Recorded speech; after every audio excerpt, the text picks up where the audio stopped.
नमस्कार mighty family, मी भारतातील पुणे जिल्ह्यातील तृप्ती स्वागत करते तुमचं पुन्हा एकदा आपले यूट्यूब चॅनल @तृप्ती मिरे कुकिंग अँड ब्लॉगिंग वरती। हे काय आहे माहिती आहे का? हा आहे भावनगरी मिरचीचा खरडा।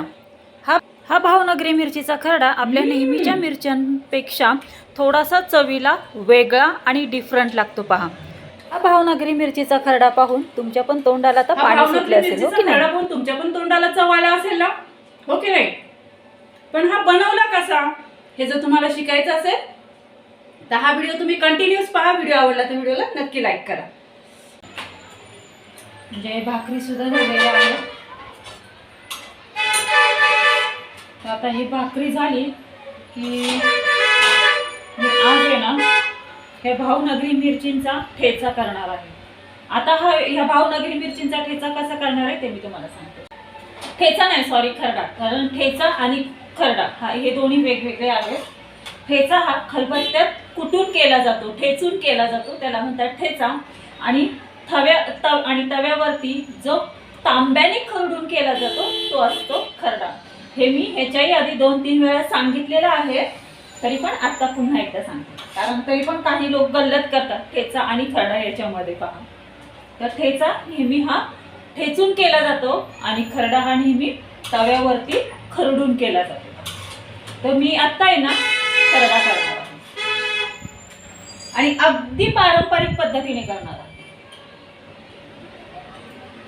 2 मिरच्या ही अशी कट करायची, मिरची मधून अशी चिरते छान अशी।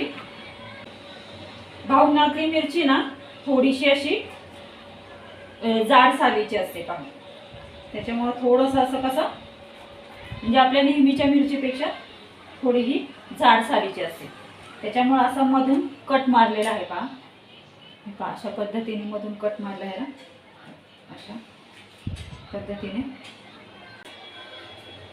तवा इथे आपला हा तापलेलाच आहे।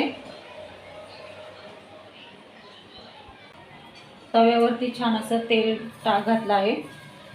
जिरं आणि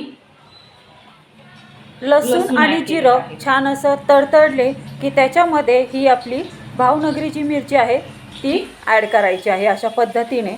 आणि झाकण ठेवून जवळजवळ 2 ते 3 मिनिटं ही भावनगरी मिरची वाफेवरती शिजून द्यायची आहे। 2 ते 3 मिनिटं ही भावनगरी मिरची शिजती तोपर्यंत छान असा लिंबाचा रस करते। पहा, 1 लिंबाचा रस छान असा पिळून झालेला आहे।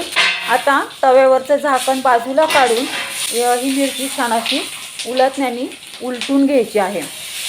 आता ह्याच्यावरती आपल्याला लिंबाचा जो रस आपण काढलेला आहे तो लिंबाचा रस ह्याच्यावरती ओतायचा आहे आणि लगेच ह्याच्यावरती झाकण ठेवून 2 ते 3 मिनिटं ह्या भावनगरी मिरच्या शिजून द्यायच्या आहेत। पहा, अशा पद्धतीने आपल्या ह्या भावनगरी मिरच्या, लसूण छान असं शिजलेलं आहे।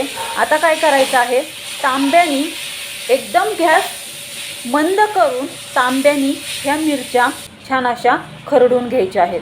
ह्या मिरच्या छान अशा खरडून घेतल्याच्या नंतर ह्याच्यावरती हळद, सॉल्ट ॲड करून पुन्हा या तांब्यानी छान अशा खरडून घ्यायच्या आहेत। आणि आता गॅस बंद करून ह्या भावनगरी मिरच्यांचा खरडा छान असा भाकरीसोबत आणि कांद्यासोबत सर्व करायचा आहे। तर पहा, अशा पद्धतीने आपले ह्या भावनगरी मिरच्यांचा खरडा तयार झालेला आहे।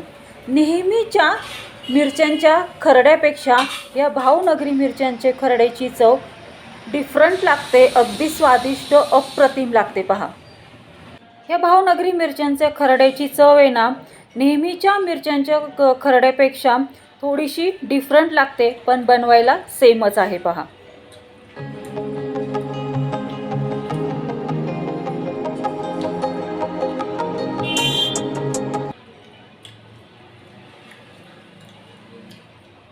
मस्त लागतोय भावनगरी मिरचीचा खरडा, त्यासोबत ज्वारीची भाकरी आणि हा कांदा अगदी फक्कड बेत असं झालेलं आहे।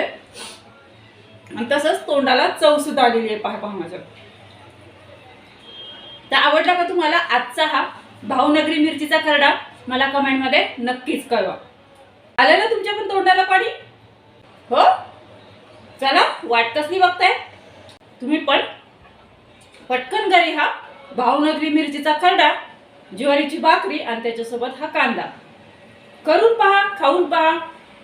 तुम्ही याचा स्वाद घ्या, घरातल्या नाही याचा स्वाद घ्यायला द्या आणि मग मला कमेंटमध्ये कळवा की आजचा हा आपला मस्त चमचमीत झणझणीत असा हा भावनगरी मिरचीचा खरडा तुम्हाला कसा वाटला ते. तर गाईस, असेच मस्त चमचमीत झणझणीत रेसिपी तुम्हाला शिकायची असेल आणि यांचा स्वाद घ्यायचा असेल तर आपले यूट्यूब चॅनल @तृप्ती मिरे कुकिंग ब्लॉगिंगला लाईक, शेअर आणि सबस्क्राईब करा. धन्यवाद. Have a good day. तोपर्यंत सर्वांनी तब्येतीची काळजी घ्या आणि मस्त खा, स्वस्थ राहा. Bye bye.